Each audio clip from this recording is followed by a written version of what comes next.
কোরবানির ঈদ এলে যে আমরা যতটুকু দেখতে পারি যে এক সপ্তাহ বা 2 সপ্তাহ আগে জমজমাট হয়ে ওঠে পশুর বাজার এবং একই সাথে ঢাকা চট্টগ্রামে দেশের বিভিন্ন স্থান থেকে এই পশু সরবরাহ হতে থাকে এবং জমজমাট এই মুহূর্তে কোরবানির হাট এবং একই সাথে বাড়ছে সরবরাহ।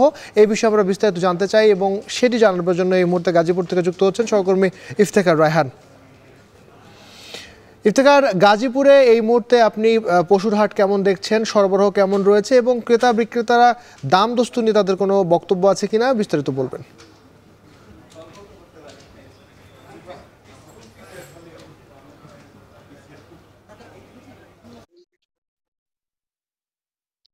আবির, একদম কিন্তু কোরবানির ঈদের কিন্তু আমরা একদম সন্নিকটে, অর্থাৎ আর মাত্র কয়েকদিন বাকি। এবং এই সময় কিন্তু আমরা দেখেছি যে বিভিন্ন যে হাটগুলো রয়েছে সেখানে কিন্তু ক্রেতা বিক্রেতাদের যে জমজমাট বেচাকেনা সেটা কিন্তু শুরু হয়ে গেছে।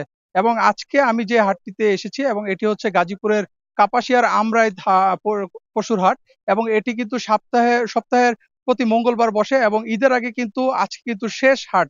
এবং সেই কারণে কিন্তু আজকে কিন্তু এই হাটে ক্রেতা বিক্রেতাদের যে একদম কিন্তু উপচে পড়া ভিড়, কোথাও আসলে তিল ধারণের কিন্তু ঠাঁই নেই। অন্তত আমরা এখানকার ইজারাদার যারা রয়েছেন তাদের সঙ্গে কথা বলেছিলাম, তারা বলছেন প্রায় 15 থেকে 20 হাজার কোরবানির পশু আজকে কিন্তু এই হাটে উঠেছে। এবং এই হাটটি মূলত কিন্তু যেই আপনার মহিষের জন্য কিন্তু একটি বিখ্যাত, অর্থাৎ এখানে কিন্তু বড় ধরনের বড় বড় সাইজের কিন্তু যে মহিষ সেটি কিন্তু পাওয়া যায়।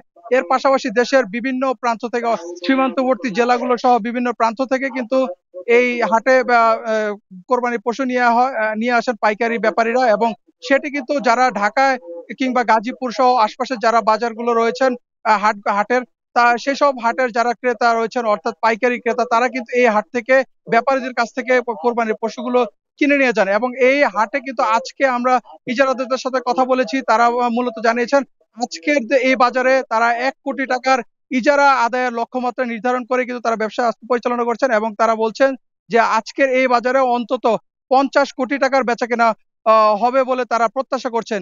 এছাড়াও এই হাটকে কেন্দ্র করে আমরা দেখেছি যে এই পুরো হাটের আশপাশে কিন্তু একটি জমজমাট কিন্তু অর্থনৈতিক চাঙ্গা ভাব রয়েছে। বিভিন্ন যে দোকানপাটগুলো রয়েছে সেখানে কিন্তু আমরা দেখছি যে হাটে আসা ক্রেতা বিক্রেতাদের কিন্তু চাপ রয়েছে খাবারের দোকানগুলোতে। পাশাপাশি এই গরু ছাগল মহিষগুলো নিয়ে যাওয়ার ক্ষেত্রেও কিন্তু যে পরিবহন, সেখানেও কিন্তু আমরা দেখেছি যে বেচাকেনাও কিন্তু জমজমাট। সবকিছু মিলে এই হাটকে কেন্দ্র করে কিন্তু আজকে কিন্তু কাপাসিয়ার এই আমরাই হাট পুরোপুরি জমজমাট এবং ঈদের আগে আজকে জমজমাট বেচাকেনা হচ্ছে। তো এই ছিল আমার কাছে গাজীপুর থেকে কোরবানির পশুর হাটের সবশেষ তথ্য। আবির, ধন্যবাদ ইফতেখার। আমরা দেখছিলাম যে গাজীপুরে একেবারে জমজমাট হয়ে উঠেছে কোরবানির পশুর হাট এবং গরু ছাগলের পাশাপাশি মহিষও উঠেছে এই হাটে।